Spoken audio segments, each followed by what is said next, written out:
and welcome to the Hero Report podcast. My name is Ari Cohen. I'm a professor of political science at the University of Nebraska, and with me, as always, Matt Langdon of the Hero Construction Company, coming to us live from sunny Michigan. It's very sunny here in Nebraska. I have to move to this part of my computer so that I don't have a giant beam of light shining in my face. As you can see, I have superpowers. For people who are watching this. For people who are listening, this is not going to make any sense. How are you, Matt? I'm well. It is sunny here this morning, but it's been one of those Michigan summer weeks where it thunderstorms every day. Sure. And it feels like you're in clouds all day. On the plus side, that probably keeps fireworks noise to a minimum at night. Yeah, that has started. Yes. Well, Matt, it's good to see you. We've been talking a little bit more regularly than we had in the past after our Google technical difficulties seem to be resolved. So I'm glad about that, and I'm also really glad to talk with you today because I think we have a very interesting and exciting topic, and it's one that we've been thinking a little bit about together off the podcast, but it seems to me that it would be great to spend some time talking about it on the podcast. And that topic, of course, is one of hero schools, which I have to admit, when I first heard you talking about it, was something I had not considered at all. So I'd like maybe for you to say a few words, and then we'll jump off from there. Sure. Well, I think it's something that we've kind of flirted with, I think, on the show before. When we did our bystander episode, we sort of expressed frustration at why this wasn't a subject at school, or why it wasn't covered in every school. It just seems to make sense. And to get a plug out early, I think this is a topic that will be discussed quite a bit at the Hero Roundtable, which has secured a number of sponsors this past week, so things are looking very good there. We just need people to attend, although it's 5 months away, so it's not too much of a struggle yet. But there's definitely going to be an education conversation happening that weekend, as well as academic and business and whatever. So a hero school, I think, sort of serves two, or not serves two purposes, but operates in two sort of ways. And one is the teaching of heroism, so where kind of the stuff that I've been doing for years, but focusing on what the bystander effect is and how to overcome it. Practicing and teaching activities to help overcome some of those pieces of the bystander effect, but also introducing the hero's journey and getting kids to think of themselves as the main characters of their own story as they go through school, as they go through smaller time periods and that as well, so various projects or whatever might be the case. And then finally, I think teaching the regular kind of subjects through the prism of heroes. So pick one hero, and then you can have arguments about the relative heroism of that person. You can investigate their time period. So what prompted this heroism, if anything? So expanding all over the place from there. You can be talking about the geography, the history, all the social studies. You can be engaging language arts in presenting projects of various kinds about this person. You can be using math to analyze whatever might be involved as well. So I think that's kind of the overview, I think. And I just thought we could tease some of that out a little bit on the show today. Yeah. So what were you thinking when I said the word hero school? Well, at first the thing that I thought of was kind of something we had talked quite a bit about in the past, maybe even in the distant past, and that is about sort of creating distinct lesson plans for use in already established curricula, right? So, if they're, and you would do it at the elementary school level, the middle school level, the high school level, I, for example, even have a course that's effectively about heroism in philosophy at the collegiate level, right? And so the idea would be that I thought, right, the idea initially is you create these sort of distinct um, uh, topical um, add-ons, right? So that teachers who want to, or even whole school districts that are interested, can kind of plug this in, right? So I'm guessing that schools do this where we have a module, right? So now we're going to do this module. It's broadly going to be about heroism. We're going to read these certain things, and that's going to inform our conversations and so on. That was initially what I was thinking of, and that seemed to me to be something that would be fairly easy to accomplish, right? And that kind of add-on or module, I think, is fairly well established in the way that American schools work, right? You just kind of plug it in, and it kind of works alongside all the other things that you do during the school year. As I hear you talking now, rather than sort of a hero, that's kind of a hero curriculum, right? Which is quite different from a hero school, where the vision of like a it's like a Charles Xavier kind of vision, where you're teaching people to be heroes, along with various other. You have to teach them earth science too, but you can also teach them how to be earth science heroes. Have them watch Captain Planet as opposed to just reading a textbook. So that requires me to think a little bit differently. But as I hear you talking, this idea of sort of running everything through a kind of prism of heroism, I think, really presents an interesting opportunity for this concept of a hero school, right? It doesn't necessarily change some of the main things that you might do, but it shifts focus or something like that, which I think is really sort of an interesting way of thinking about this. It also, it seems to me, offers the opportunity to provide things for these students who would go to a hero school that you might not get ordinarily, right? There's a lot of psychology, for example, that you'd be bringing in that, when I was in middle school, we didn't talk about psychology, right? And you wouldn't necessarily need to teach it that way, but what you'd be giving them would be effectively lessons from the academic discipline of psychology. You could do the same with philosophy or political theory, right? Which I think has a lot to say about sort of heroism and living the best possible life and all this sort of thing, right action, that kind of thing. So it seems to me that there's at least two things there that would be real value added if we think about studying heroism in particular, that you're just not getting in an elementary or middle school setting, as far as I know, right? Certainly the last time I was in elementary or middle school. Yeah, and that's the psychology part. I think we've just constructed these ideas that younger kids aren't ready for these areas, and I tell the kids that when I'm speaking to fourth graders or fifth graders and talking to them about the hero's journey. I tell them at the end, you guys got that, right? And they're all, yeah, makes sense, and it does. It does make sense for them. And then I say, well, you're probably not going to hear about this until 12th grade or college, and then you'll know everything that you need to know. But the same thing goes for psychology. I think I share Solomon Ash's conformity studies with sixth graders, and they get it. They understand the point. They can then process that message, that idea, and it can affect the way they behave. I think the blue-eyed and brown-eyed experiment was done with kids,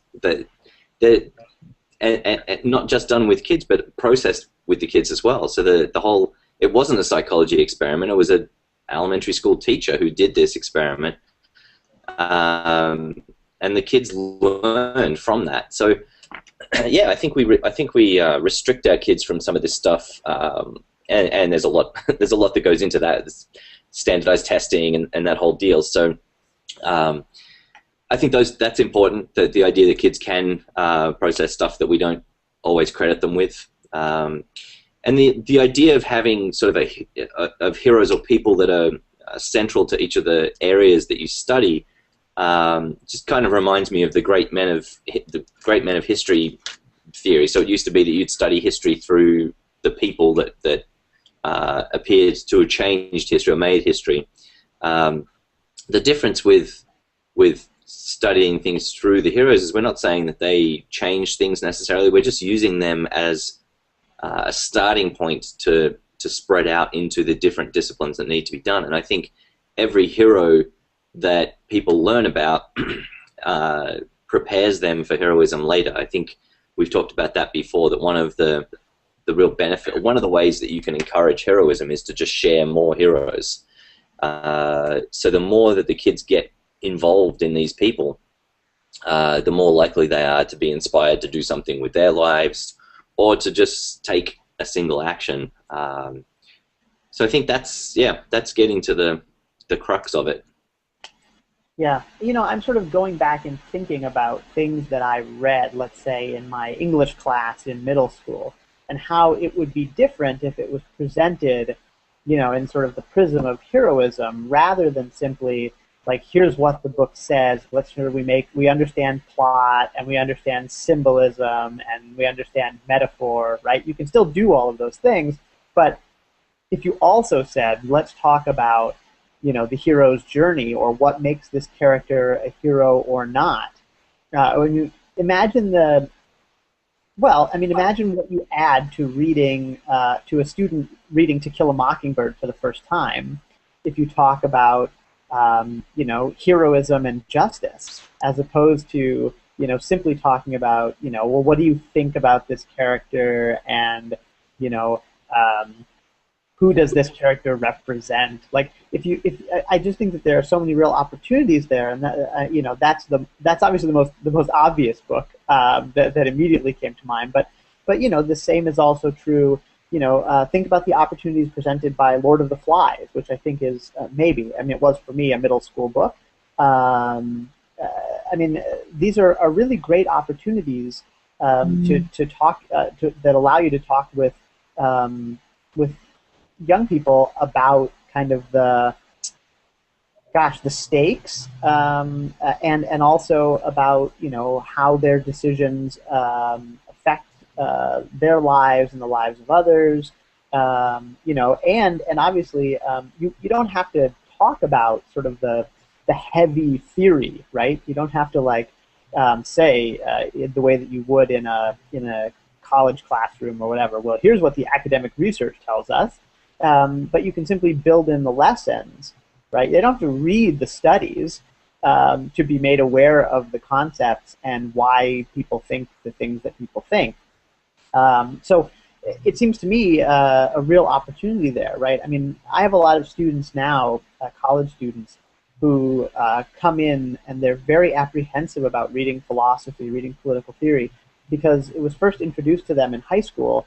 And it was introduced in a way that was very, I guess, unappealing, right? Either there was a reader that they had where they got excerpted pieces of very difficult literature that might not have been appropriate for their age, or it was part of a textbook or something. But if they had instead been sort of part of a broader discussion about ethics, or something like that, or that sort of said, well, Plato talks about this issue, but that doesn't say, here, now just go read 10 pages of Plato. I think I think that people would be a lot less apprehensive, right? They would understand from an earlier age what the main points are, what the main theoretical contributions are, how those things affect their daily lives, right? And then when these students get to me, they might be far, far more interested in these topics, right? Because they've been thinking about them from a younger age. Yeah, and I think we get interested in topics when there's a person to gravitate towards as well. Their personality or their actions, whatever their context. Um, I certainly think that part of a hero school would involve travel. I think our friend Drew would appreciate that. But I certainly see, if we're studying art, we go to wherever, maybe Italy, and study art over there as fifth graders who have discussed the people, the heroes of Italian art, and then we're visiting the places where those people hung out, where they lived, where they worked, and you see this in if you go to Paris now,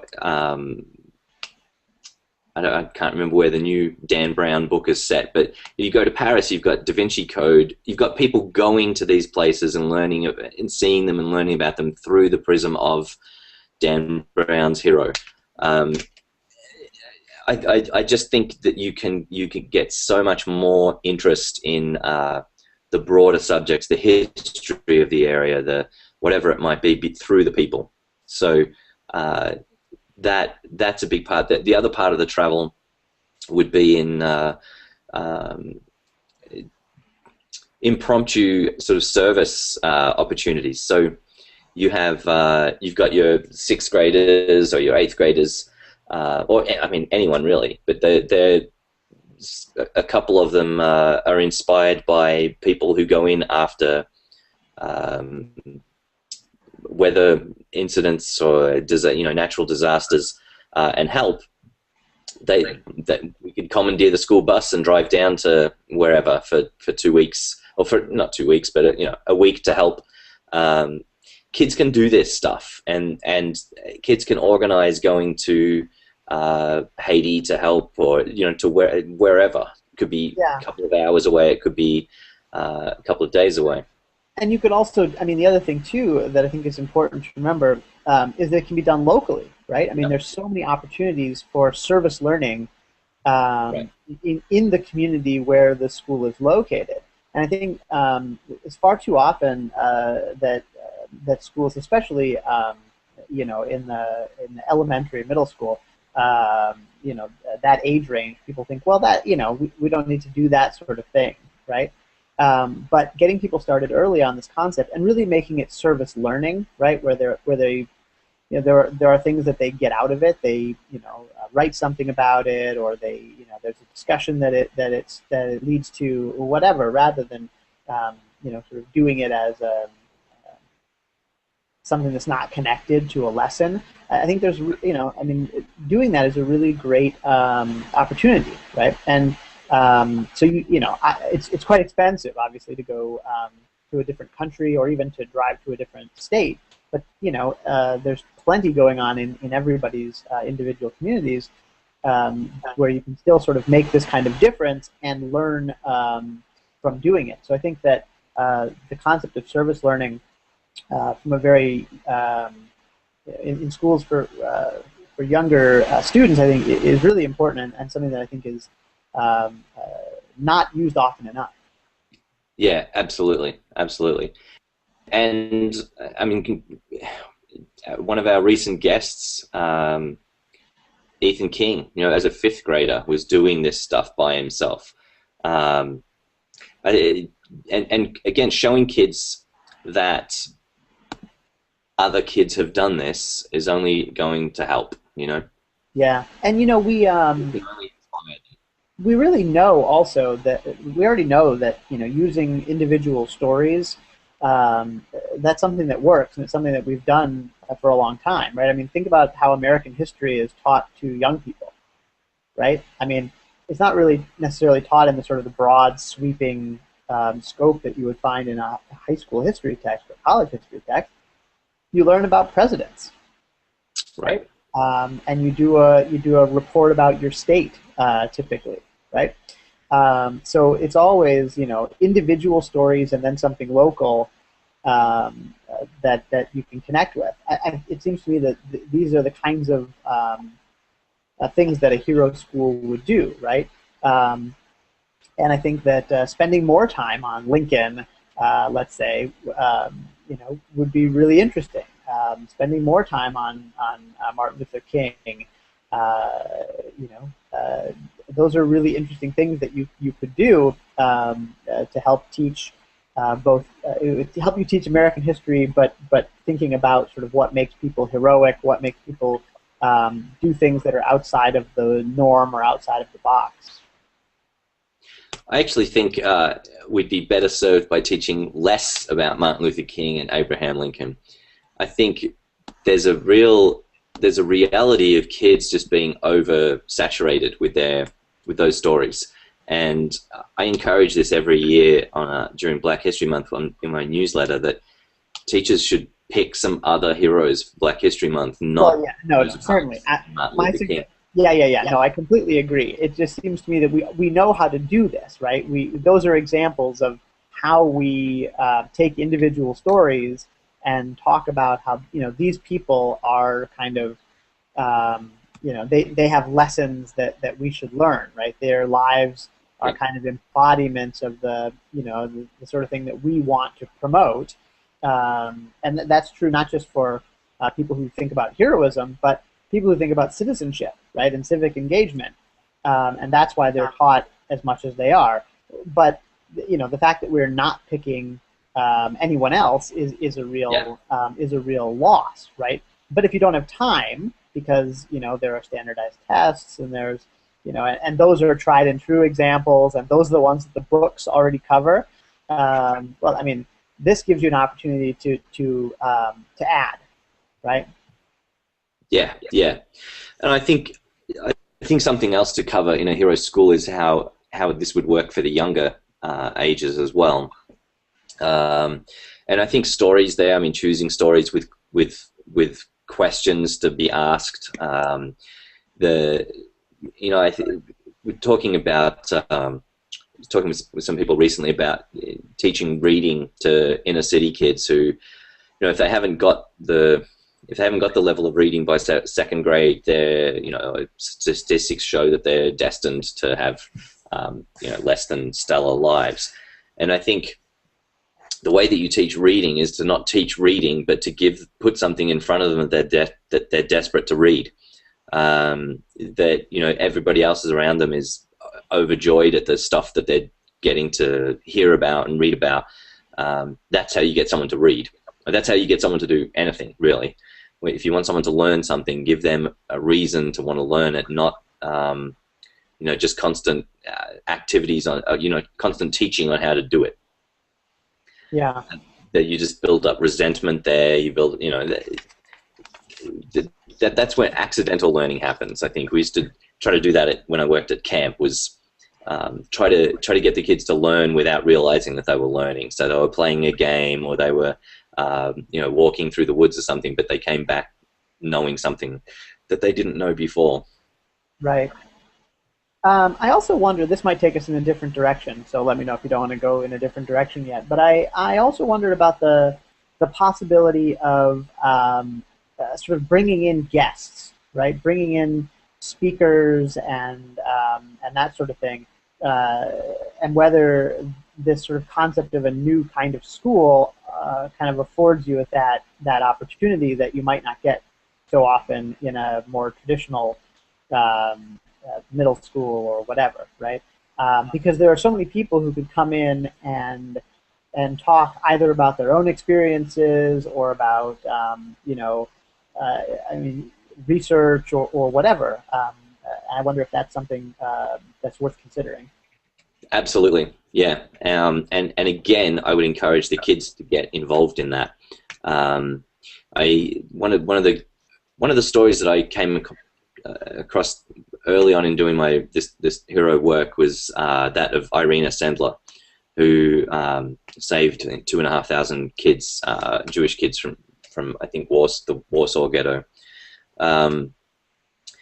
Her story came to light, certainly in America, and I think in the world, because of a teacher in Kansas who saw a snippet of the story and handed it off to 3 kids to say, you should check this out, and maybe do it as your school project.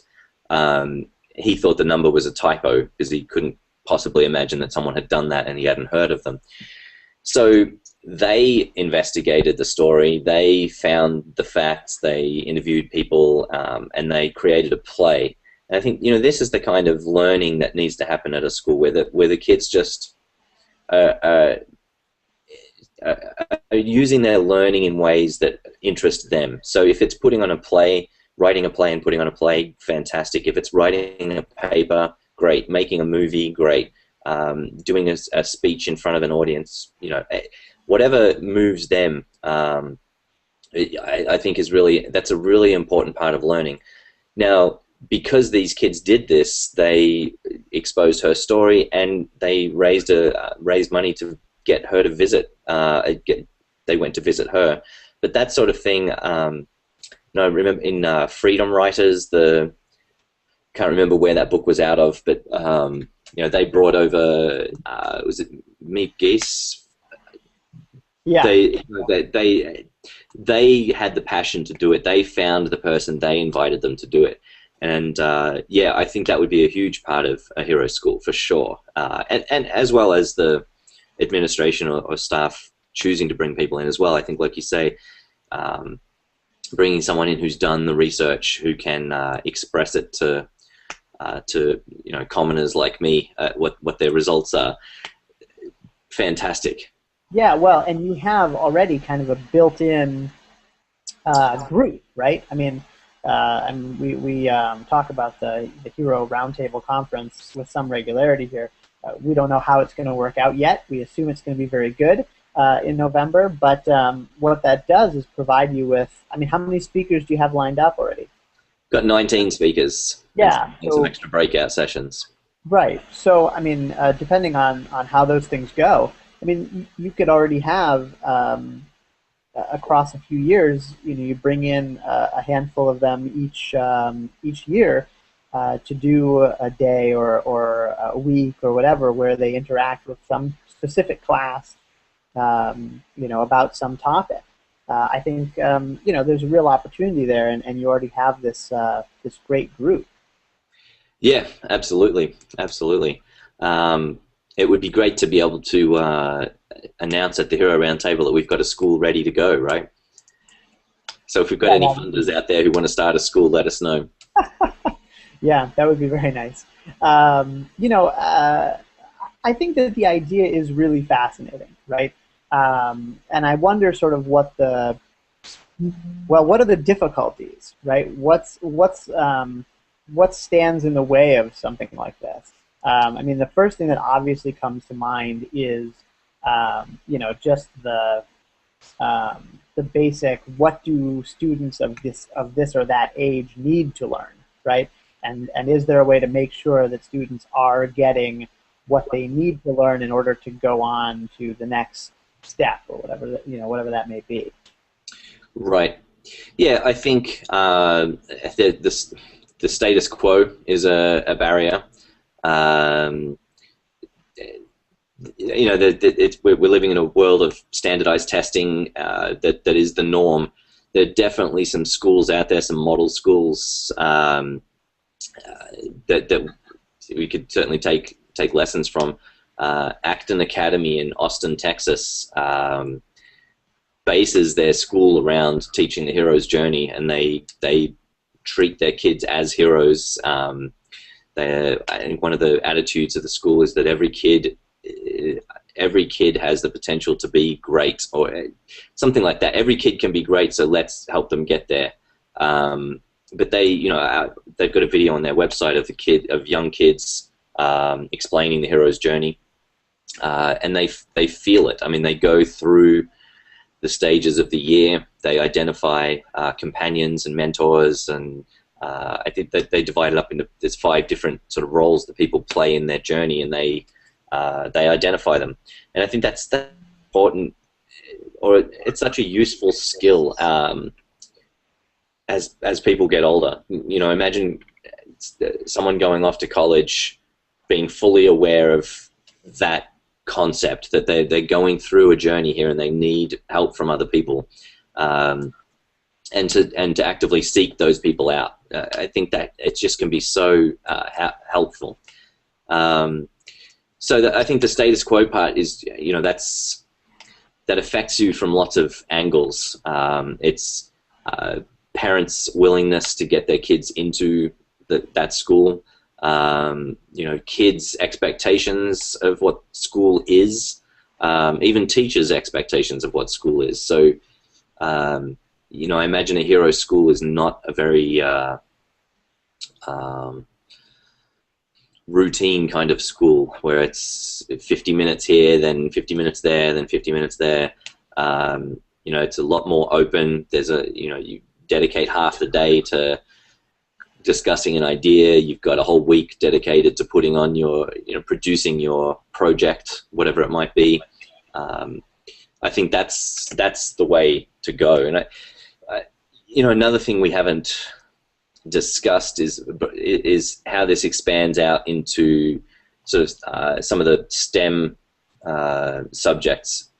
But I think if you study Jackie Robinson, for example, you can certainly study the issues in society at that time, but you can look at the sport of baseball as well, and you could ask the question, if Jackie Robinson wasn't a great player, would he have had the same effect? And you can look at the statistics, and you can do a lot of math with baseball, right? Yeah. So there's that. Then science you can get from various heroes as well. You can talk about genetically modifying crops through Borlaug. It's very easy to bring those other subjects in. You just need teachers who are thinking creatively like that, and there are plenty of teachers like that. Yeah. I think that this is not something that would be so outside of the box or outside of the norm, right? I'm thinking of my own elementary and middle school, which was a private Hebrew day school, right? And half of the day was conducted in Hebrew, right? Half of my classes were in Hebrew, and the other half were the sort of standard subjects taught in English, right? So the suggestion is, and I think that my education was quite a good one, right? I was able to take what I learned and go on to a regular high school, and then on to a regular college, and so on, right? And only half of the day was devoted to the sort of subjects that most elementary and middle school students are spending a whole day on. But what we also got was fluency in a foreign language, and I think there's a whole second grammar, and then we had classes dealing with foreign country. We had so studying Israel. We had classes studying biblical texts. These I think would be sort of fairly advanced for young people, but it was just part of the curriculum, and no one thought that would be a problem. So the suggestion is that you could do a whole second curriculum in addition to the regular stuff, right? If you didn't want to sort of do all of the regular things through the prism of heroism, you could alternately do it that way. I don't know what you think about that. Yeah, no, absolutely. I think that's that might be might be an easier way to get people to stomach it. I think it's a different. What it does is it allows the hurdle. Obviously, is explaining this to people who think this is really weird or novel, right? And what this does is that frame suggests it's not that weird, right? Think about private Catholic schools. Presumably, they're not teaching you Hebrew or whatever, but presumably there's a whole separate curriculum that takes up a part of the day that a non-religious school simply doesn't do, right? Does that mean that students who go to Catholic school don't know enough math? I don't think so, right? My sense is private Catholic schools have a fairly good track record. Well, that's a very interesting point that you make, really. There's a culture in public schools at the moment that there is no time for anything other than teaching what's going to be useful on the tests. I was looking at schools in Australia recently, and one of the schools had 2 hours in the morning of just do whatever you want.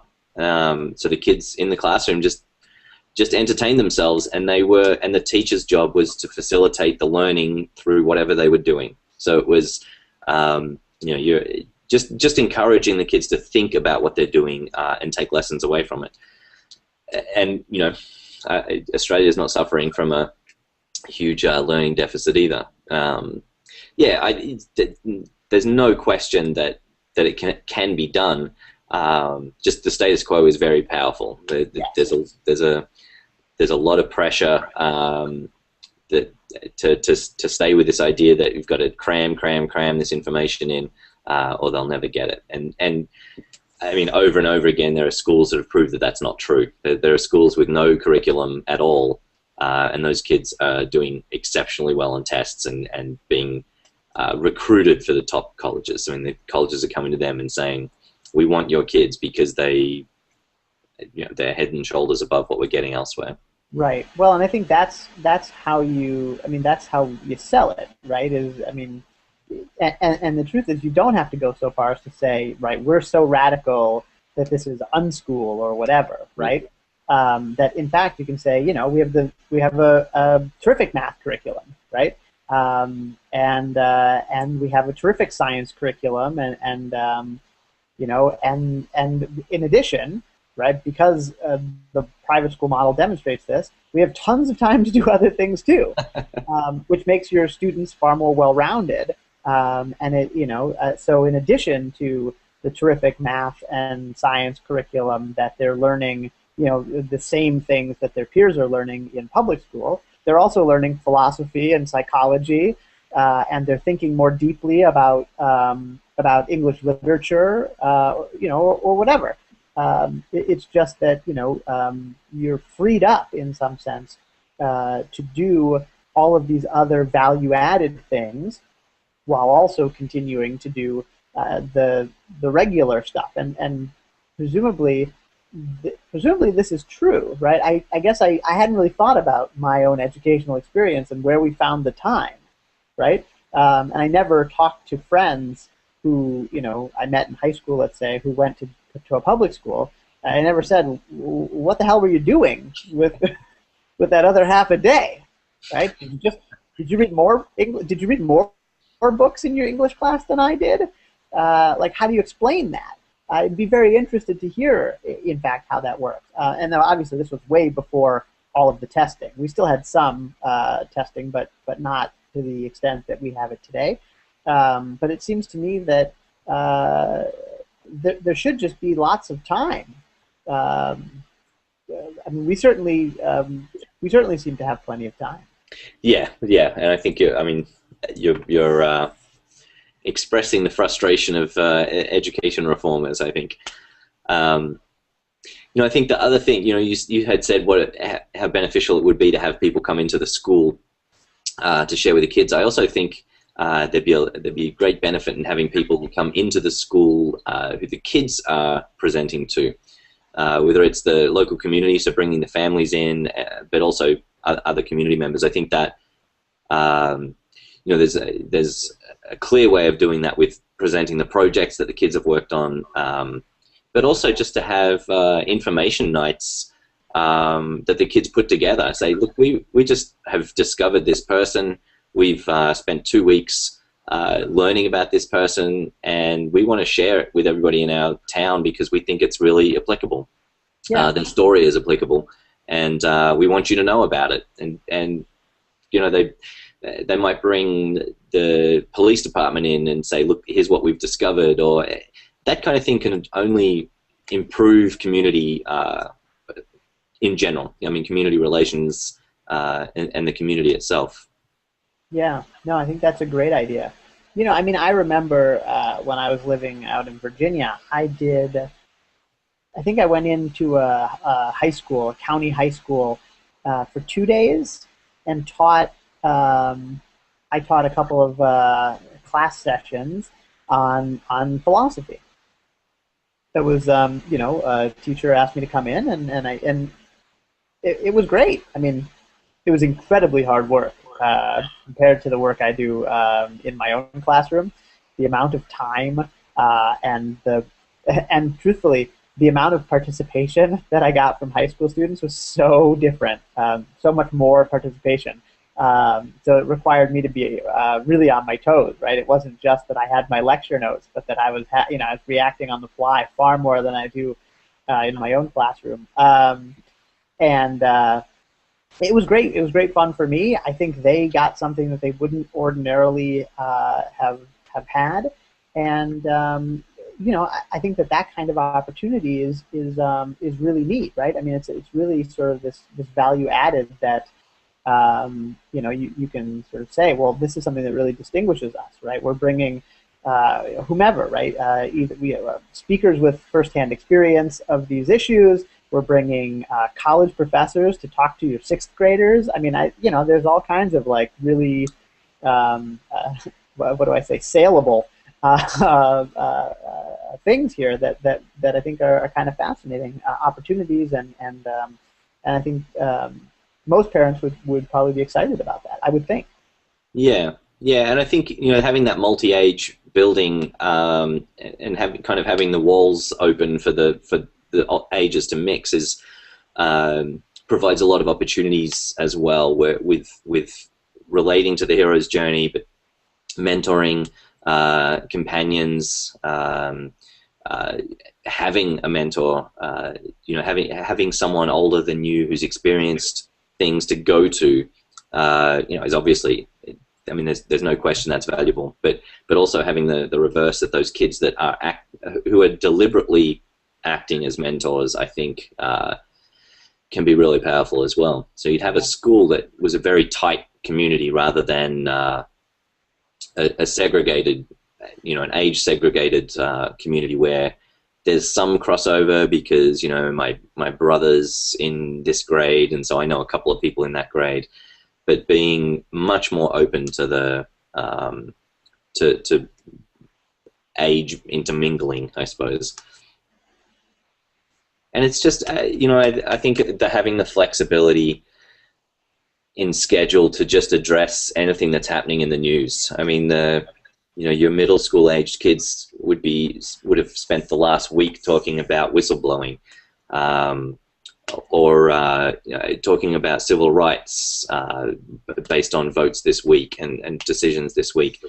I think there's a lot. There's a lot that can be done. I mean, you can make it so relevant, and again, if you give teachers the freedom to follow their instincts, that you're going to have a place that it's such a learning environment, and you're going to produce kids come out of that school that are really important members of whatever community they go into, whether it's another school, college, workforce. Those people are going to be have impact on the world. Yeah, yeah. No, I do think in addition to all of that, being able to react to current events, I think is something that what you're doing is you're creating a sort of informed future citizenry, right? These are people who will then go and look and see what the current events are, right? We talked about this when we talked about the whistleblowing 2 weeks ago, maybe. Yeah. How many people just don't pay attention to this story at all, right? I think the number of people who are watching, who's the website they visit is not a news website not that I would consider a news website, right? Their news is TMZ. Yeah. So getting people to, and this goes back to that old debate we have about heroes versus idols, right? If you're reading the news, if you're keeping up on current events, you might find people who are doing things that are worthy of emulation, right? People who are real role models, who are taking risks and doing heroic things. But if you're just sort of following The Bachelorette or Kim and Kanye's baby or whatever, or LeBron winning another championship, you're never going to get drill down to that sort of that kind of emulation, right? What do we want to emulate about LeBron? Well, he's a very good basketball player who makes a lot of money, yeah. But is he a good person? Is he, the choices that he makes, are they the kind of choices that we would want to make? Those are two very different things, right? Because if you're not born with a certain innate amount of athletic talent, you're not going to end up as a LeBron James, right? But if you're someone who cares about ethics, you might end up, someone who makes a series of right choices and ends up being, kind of a big personality in the news. Those are, I think, some of the things that really are afforded to students who learn to read a newspaper, right, or at least a newspaper's website, and who talk about those issues in a serious way. Yeah, and probably talking about them more seriously than the newspapers are. To be able to critically think about these issues, not just parrot the opinions that they're seeing, but to really look at it and make their own decisions. And I think looking at issues that aren't black and white, but also looking at issues that are black and white and why people refuse to let them be black and white. Making something that's black and white into grays. There seems to be a lot of things going both ways. So yeah, I think there's a huge potential for a hero school. In fact, many hero schools. I mean, I think that it would be easy in quotes to start a school in a well-off neighborhood. I think you'd get a lot of parents buy-in. I think the challenge would be to be able to put these schools in different environments and try to find something that works for everyone. Gosh, Matt, I actually had the kind of opposite thinking, that in the well-to-do neighborhoods or school districts, you're competing against the best schools, right? Yeah, right. Public schools, and people with options to send their kids to excellent private schools, and they might say to you, well, why would I give up what seems to be tried and true schools with track records where all their students get, we have numbers about how they perform in reading and math and whatever. Why would I give that up? That doesn't make any sense. To do this thing that is less traditional and that's unproven. Whereas in places that have underperforming schools, what you are suggesting is that this different way of doing things could have real substantive and measurable benefits. I think there's a real opportunity in communities that are underserved educationally. Yeah, true, and maybe less pushback from the community as well. You just have the opportunity to jump in and start doing it and have a low bar to get over to show relative success, right? Academically, that is.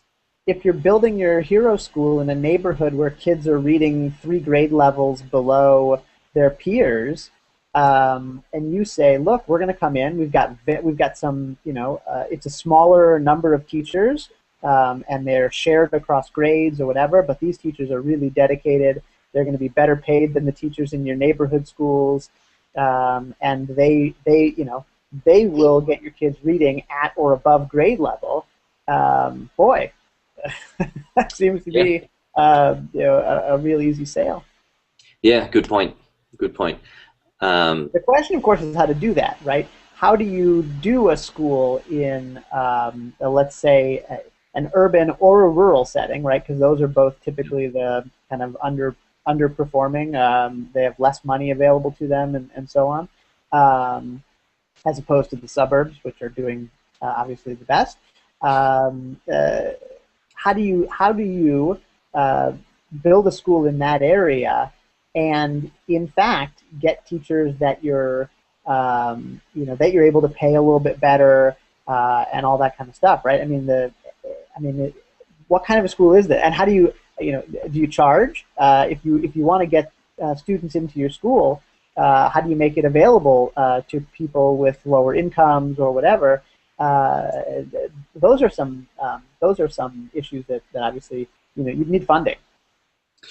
Yeah, I think you certainly need funding to start up. I don't know where I saw this, but I feel like I saw it yesterday.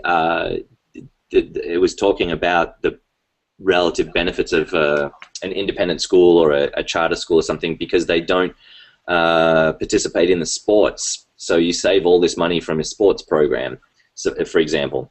So that money can go into increasing teacher salaries. I think there are different ways to do it. Certainly, I think you could absolutely partner with local foundations or businesses to supplement. You might get a business to sponsor the travel aspect of the school. You might get a business or a foundation to fund the visiting experts part of the school, and there's a specific budget to bring those people in each year. Yeah. But yeah, I think paying the teachers and giving them this, taking away the stress of standardized testing, could be a huge lure for teachers. Sure. Yeah, no, I think the option. Look, we've talked about this for almost an hour, right? I mean, the options are very interesting, and as we've talked about, there's several different ways that you could go about doing this. Whether it's the curriculum that I had first thought about and integrating it into regular schools, whether it's a school that's all heroism all the time, or a school that does a half a day heroism, like I did half a day Hebrew. I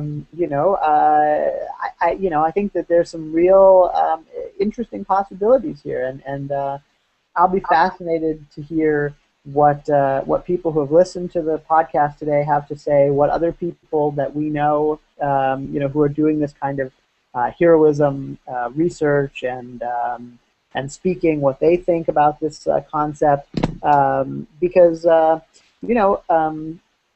all it takes really is a few dedicated people to get something like this off the ground, and I really think it would be fascinating to sort of see all of this come to fruition. It would have to be done really, really well, so that the promise is actually fulfilled. But there is some promise, I have to say. I'm really interested. Yeah, it's definitely an interesting conversation for parents of young children, as we are. That's right. I imagine my kid, who's a year away from going to school, what that would look like. Yeah, I think the idea of the sort of multi-age classroom that you talked about was something that I had always been kind of apprehensive about. The private Jewish school here in Omaha has some multi-age classrooms, and we're very strongly considering sending our kids there. And so starting to learn about those and see what comes, what the benefits are, I think has made me much more open to kind of non-traditional schooling, right? This is just a little bit more of the kind of conversation about what is traditional and what is non-traditional, having a theme rather than a religion or a language or something as kind of a defining other characteristic is different, but it's not wildly different. Right. Yeah. Yeah. Well, I think we've got a lot to think about, and maybe we can have a follow-up episode in the future and get an educator on, or a different sort of educator. Yeah, I think that's a great idea. It would be fun to talk to like a principal or Right. or even like an elementary school teacher or something like that. A superintendent. I mean, I think anybody at any level who's dealing with the kind of day in and day out testing issues, curriculum issues, staffing issues, talking to people about that sort of thing would be fascinating, especially if you could do like a public school person and a private school person. We could do a four-person pod on heroic education. That'd be fun. Yeah, yeah. Well, let's sign off here. I'm going to be in Australia for the next 3 weeks, so we may sneak some episodes in. We'll see how the internet treats me over there as far as bandwidth. But this was a great episode, I think, and lots of things to think about. Yes, I agree, and we should sign off before I start making all sorts of jokes about Australia and how its Wi-Fi will certainly potentially be compromised by dingoes or whatever. Yeah, we should do that. There you go. Well, Matt, thanks. This was a really interesting topic. I'm glad that you brought it up for discussion today. And have a great trip. If we're not able to connect, I'll see you when you get back. If we are able to connect, then everyone, we'll see you soon. All right. All right, take care. Bye-bye.